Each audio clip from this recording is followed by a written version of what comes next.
Hi guys! Magandang umaga! Welcome back po dito sa Gandara SRU channel for Showbiz Update. Andito na naman nga po akong muli nagbabalik.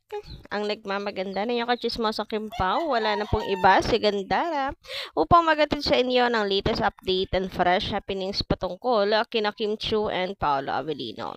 And para nga po sa umagang ito, ang tatalakayin natin at pag-uusapan ay may kinalaman nga guys dito. Sa good news naman dahil nga kagabi ay puro negative yung energy na nasasagap natin, so meron tayong pampag-good news para po sa umagang ito. Para ang unang bubungad sa atin ay maganda naman po. Yes, mas pinili kong good news ang bubungad sa atin ngayong umaga kasi alam niyo naman kapag maganda yung nasimulan natin ay maganda yung buong araw. Pero kapag negative, abay, asahan nyo, negative na yan buong araw. Bad trip kayo buong araw. Kaya eto, meron tayong pampasigla para po sa lahat. But before that, sa mga hindi pa nakaka-subscribe dito sa ating channel, maaari lamang na pindutin po ninyo ang subscribe button at notification bell natin na nandyan sa baba para maging updated po kayo at ma-notify tuwing may bago po tayong chika at balita hinggil po sa Kimpaw. Basta mga balita na may kinalaman, kina Kim Chiu and Paolo Avellino, sagot na po natin yan. Kim, super kilig sa harot ni Paolo. Paolo nagpatalo sa game kay Kim. Kim, paunalo sa puso ni Paolo. Titig ni Paolo kay Kim nakakatunaw. Ang daming pwede pag-usapan. Ang daming yung pwede pointers. pag-usapan. Bakit nga ba ganyan na tumitig si Paolo kay Kim?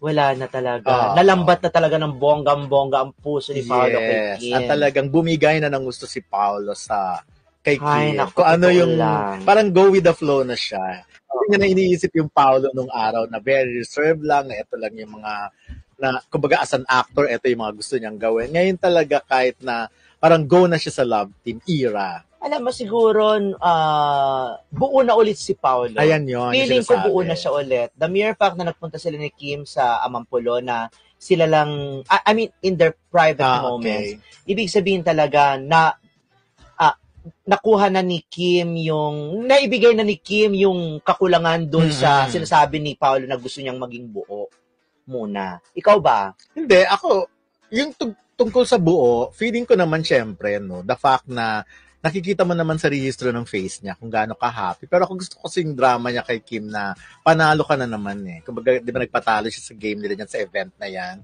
Yung parang talagang hindi pinamumukha eh. Gusto niya nang sabihin kay Kim na kahit anong mangyari, panalo ka na. Panalo ka sa puso ko. O parang nagiging submissive talaga tong si Paolo kay si Kim. Paolo siya na talaga. Parang siya nga nag-adjust sa maraming bagay. Oo. Maga, natutuwa naman ako dito sa dalawang ito na kahit naman eto talaga yung love team na hindi natapos ang mga paayuda, mga pakilig kahit natapos na ang showing or yung commercial run. Correct. Kasi abroad meron pa eh. Diba? Hindi natapos. Sure. Siguro dahil nga malaking bagay yung meron silang mga endorsement together. Hindi ba meron pa rin silang mga commitments na nasagutan nila nung pang sinushoot yung pelikula na hindi ito natapos, no? At dire-diretso pa rin. At kasi sila rin naman dalawang may gusto eh. Kasi, di ba? Kasi kung ayaw na nila, kung stop na, wala ka na makikita kasi kita mo, di ba? Nagka-fun run sila, nag-workout together. Kumbaga gusto talaga nilang hindi matapos kung ano man ang meron sa kanila. Kasi gusto nilang isa't isa. Yun na nga. Alam mo, ang tao naman, hindi naman yan sasama sa isang tao kung just for, purely work lang eh. Hindi naman sila nagsasama just because of work. Nagsasama sila sa mga outside ng trabaho nila. Diba? Mas marami nga silang ganun eh. Kasi magkasundo sila sa pagbabike, sa pag-gym, sa pagtakbo. Diba? Malaking bagay talaga palagi kung... May common denominator kayo, okay talaga yan. So, ayan guys, napag-usapan nga po dito yung tungkol sa Amampulo. So, hindi nga tayo nagdidilulo lamang patungkol dito. So, dahil natalakay na po yan dyan, meaning talagang confirm na ang Kimpaw. And totoo naman, diba? Yung meron pa lang, yung mas pinili nila magkaroon ng private moment. Hoy, si Kim Chiu, hindi basta-basta sasama yan. With Paolo lang, sila lang dalawa, walang label. At the same time, napakalinaw. Ready na si Paolo. Kumbaga yung buong-buo na siya. Unlike sa sinasabi niya before na parang hindi pa siya buo. Parang pag showbiz lang talaga yung sagutan niya na yon. Kasi private nga yung relationship nilang dalawa. Anyway, ayun nga, napag-usapan din dito yung ngiti ni Paolo Avellino. Ibang-iba kasi siya. Parang wala na, hindi na lumaban si Paolo Avellino sa feelings niya. Nilalaman na talaga siya ng feelings niya kay Kim Chu. Ayaw na niyan labanan pa iyon. Go with the flow nga lang siya. And yun yung araw-araw, halos araw-araw nating pinag-uusapan sa kanila, hindi ba? Nakakatuwa lang, napansin din nila yon. Meaning, hindi lang tayo nagdidilulu dahil yan ang katotohanan. Yun kasi sinasabi nila, assuming lang tayo, lahat binibigyan lang natin ng pakahulugan, lahat ay gumagawa lang tayo ng paraan para kiligin at ma-feed yung ating fantasy. Pero hindi, dahil yun pala talaga yung katotohanan. Alam mo, kita nyo rin yan, ano? Dati nga, ano lang si Paolo, kumbaga ay napaka-reserve. Pero hindi na ngayon. Ang layo talaga ng Paolo Avellino ngayon. So, nakakatuwa lang na, ano po, na sa kakabila ng lahat ng mga negatives ngayon, yes, ang daming nega ngayon, pero bawing-bawi naman lahat ng ito. Ang problema kasi, once na meron tayong kasi, nabalitaan na negative, parang wala nang nagawang tama si Paolo, parang wala nang yung lahat ng mga sweetness, lahat ng galaw, lahat ng mga naging ayuda before, parang baliwala na sa mata ng mga fans.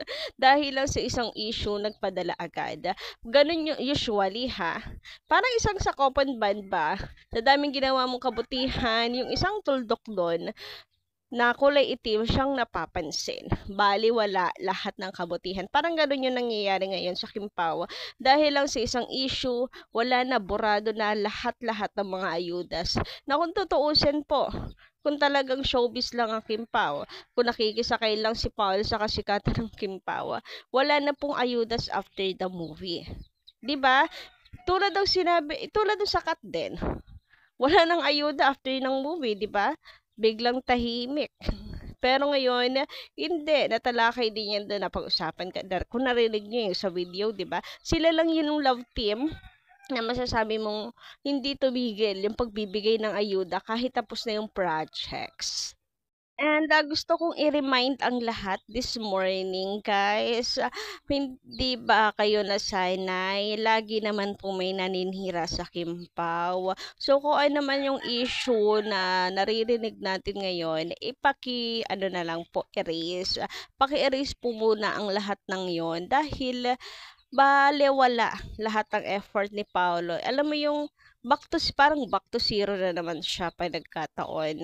Baka nga mamaya niyan, di na niya i-pursue yung pagbibigay ng ayuda sa atin. Di ba na-appreciate may paggawa pa yan ng Discord exclusive lang sa mga Kimpaw fans? Baka back to zero yan. And sabihin, nakakapagod naman. Nakakapagod naman pasayahin ng mga taong to. Walang kaligayahan sa buhay. Ang daming hinihiling.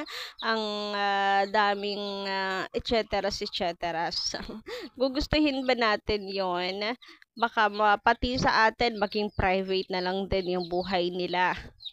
Yung dapat ay kahit papaano, kasama tayo sa nila, sa journey nila as couple. Pero mukhang ito iniiwasan na for sure ha, ng Kimpaw, yung mga ganito, toxicity. Kaya di nila pinapublic yung relationship. Tapos yung mga fans, isa sa makikidagdag sa toxicity. So baka mamaya niyan pati sa atin maging na rin sila madamot, maging private na lamang. Hay, talagang buhay naman nga. Pero ayun, I just want to remind everyone na issue is issue, showbiz is showbiz. Ganyan talaga, gustong hilahin pa ba, ba't nagpapadala naman kayo? Yun lang, sana wag natin kalimutan lahat ng to, lahat yung napag-usapan nga na sweetness, yung mga efforts, lahat. Hindi yung konting mali, binibigyan agad ng malaking pakahulugan. Like, yung medyo nauna lang si Pau. Para naman gumawa na ng krimen si Paulo kung husgahan yung kanyang pagkatao. Grabe nga yun. Anyway, bago pa tayo maging negative, sabi ko dapat ano lang tayo dito. Good vibes. Tapusin na natin tong usapan na to. So, yun lang po muna this morning ating update. Thank you so much guys sa inyong pakikinig. Kita-kits na lang po tayo sa susunod kong balita. Maraming salamat.